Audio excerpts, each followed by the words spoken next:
आदरणीय अखिलेश जी, आदरणीय मुलायम सिंह जी यादव के विरासत को संभालने के लिए मैनपुरी से सांसद प्रत्याशी के रूप में आदरणीय डिंपल यादव जी को चुनाव तो लड़ा दिया, लेकिन चुनाव लड़ाने के बाद आपका आत्मबल क्यों घट रहा है? आपका कॉन्फिडेंस क्यों लूज हो रहा है? आपका अपने पार्टी के कार्यकर्ताओं पर विश्वास क्यों नहीं हो रहा है? अब देखिए ना, आप डिंपल जी को जिताने के लिए मैनपुरी से आपने पूरे खानदान को चुनाव के में लगा दिया। कहीं तेज प्रताप यादव को चुनाव में लगाया, कहीं धर्मेंद्र यादव को लगाया, कहीं अखिलेश यादव को लगाया, यहाँ तक कि चाचा शिवपाल यादव को भी हाथ गोड़ जोड़ करके अपमानित करने के बाद भी उनसे निवेदन मिन्नत करके उनको भी डिंपल जी के चुनाव में आपने लगा दिया। स्टार प्रचारकों की सूची में अखिलेश जी आपने पूरे यादव खानदान को स्टार प्रचारक बना दिया कि किसी तरह से डिंपल चुनाव जीत जाए। कहीं गड़बड़ है क्या? डिंपल जी की हवा खराब है क्या मैनपुरी में? भारतीय जनता पार्टी से डर रहे हैं क्या अखिलेश जी? योगी जी के जलवे से डर रहे हैं कि कहीं आजमगढ़ जैसा हश्र न हो जाए? आप इतने सतर्क हैं, इतना सतर्क अगर आजमगढ़ में हुए होते तो आपके भाई धर्मेंद्र यादव चुनाव क्यों हारते? धर्मेंद्र यादव को तो हरा दिया आपने लापरवाही में, लेकिन अपनी आदरणीय श्रीमती जी को चुनाव जिताने के लिए मुलायम सिंह जी के पूरे खानदान को, पूरे परिवार को चुनाव के मैदान में उतार दिया और दुहाई दिया कि आदरणीय मुलायम सिंह यादव जी के विरासत को बचाने का सवाल है। यह मैनपुरी का चुनाव हो रहा है कि विरासत बचाने का महाभारत हो रहा है? चुनाव को चुनाव की तरह लड़ना चाहिए। डिंपल जी 2 बार सांसद रही हैं, 2 बार हारी हैं तो हारी हैं। हार जीत तो लोकतंत्र में चलता रहता है, यह कौन सी बहुत बड़ी बात है। लेकिन इतनी सतर्कता सिर्फ अपनी पत्नी, आदरणीय पत्नी को चुनाव जिताने के लिए अखिलेश जी दिखा रहे हैं, यह तो अद्भुत है। यह नया अवतार है आपका अखिलेश जी। इस अवतार की कल्पना कोई नहीं कर सका था। आप जो है धर्मेंद्र यादव के चुनाव प्रचार करने नहीं गए ना। रामपुर में अपने प्रत्याशी को जिताने के लिए चुनाव प्रचार में नहीं उतरे, वहां आप हार गए, आजमगढ़ में हार गए।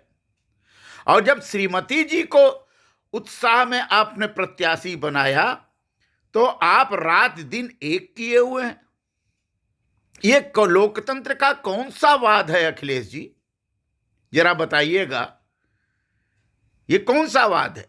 आप ये समझ में आ रहा है कि योगी जी के जलवे से आप घबरा गए हैं मैनपुरी में। आपको लग रहा है कि कहीं मैनपुरी में हम हार गए तो समाजवादी पार्टी के अस्तित्व का संकट खड़ा हो जाएगा। राम गोपाल यादव जी के लड़के, शिवपाल यादव जी के लड़के अपने दूसरे भाई को, उसके पूरे परिवार को आपने जगह जगह चुनाव मैदान में लगा दिया है। और समाजवादी पार्टी के अन्य नेता, जो बड़े नेता हैं, जो वास्तव में प्रचारक हैं, जो वास्तव में वक्ता हैं, उनको दरकिनार कर दिया आपने। क्या मैनपुरी में समाजवादी पार्टी के अन्य नेता प्रचार नहीं करेंगे? सिर्फ आपका खानदान ही प्रचार करेगा?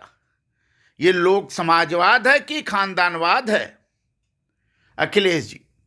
अरे आप पूरे, अगर भाभी जी को जिताना है, आदरणीय डिंपल जी को जिताना है, तो उत्तर प्रदेश के पूरे सपा कार्यकर्ताओं के, सपा के जिला अध्यक्षों, नगर अध्यक्षों, अन्य पदाधिकारियों को भी मैनपुरी में उतार दीजिए और सभी को प्रचार में लगा दीजिए। अगर समाजवादी पार्टी के हजारों कार्यकर्ता मैनपुरी में आदरणीय डिंपल जी को जिताने में लग जाएंगे तो घर घर तो पहुंच जाएंगे आसानी से, लेकिन आपको उन पर विश्वास नहीं है कि वो क्या करेंगे। आपको अपने परिवार पर विश्वास है। क्या अखिलेश जी आप अपने चाचा शिवपाल यादव जी का सम्मान करना आप शुरू कर देंगे? उनको पार्टी के, समाजवादी पार्टी के मूल धारा में आप ले आएंगे? क्योंकि अगर डिंपल जी जीत गई तो शिवपाल जी का क्या होगा? फिर शिवपाल जी मक्खी की तरह फेंक दिए जाएंगे। अगर डिंपल जी जीत गई तो फिर धर्मेंद्र यादव का वही हश्र हो जाएगा, तेज प्रताप का वही हश्र हो जाएगा, अखिलेश जी का भी वही हश्र हो जाएगा। राम गोपाल जी आपके पीछे पीछे घूम ही रहे हैं सत्ता के लोभ में। तो ये तो उपचुनाव क्या हो गया? महाभारत का युद्ध हो गया। और इस चुनाव में आप चुनाव का नया रूप चुनाव में समाजवाद का नया रूप सामने आ रहा है। यह तो शोध का विषय है कि समाजवाद है कि परिवार बचाने का युद्ध है। आपने लड़ा दिया, अच्छी बात है, आपको अधिकार है, अच्छा किया लड़ा दिया आपने, लेकिन इतना कॉन्फिडेंस क्यों लूज कर रहे हैं अखिलेश जी? चुनाव होने दीजिए। योगी जी जाएंगे ही, भारतीय जनता पार्टी के प्रदेश के अन्य पदाधिकारी प्रवक्ता जाएंगे ही, वो अपने पार्टी का प्रचार करेंगे। इसका मतलब है कि कहीं न कहीं आपको हारने का वहां डर है, भय है, और भारतीय जनता पार्टी को जीतने का संकट आपके सामने खड़ा है। इसलिए ये सारे काम आप कर रहे हैं।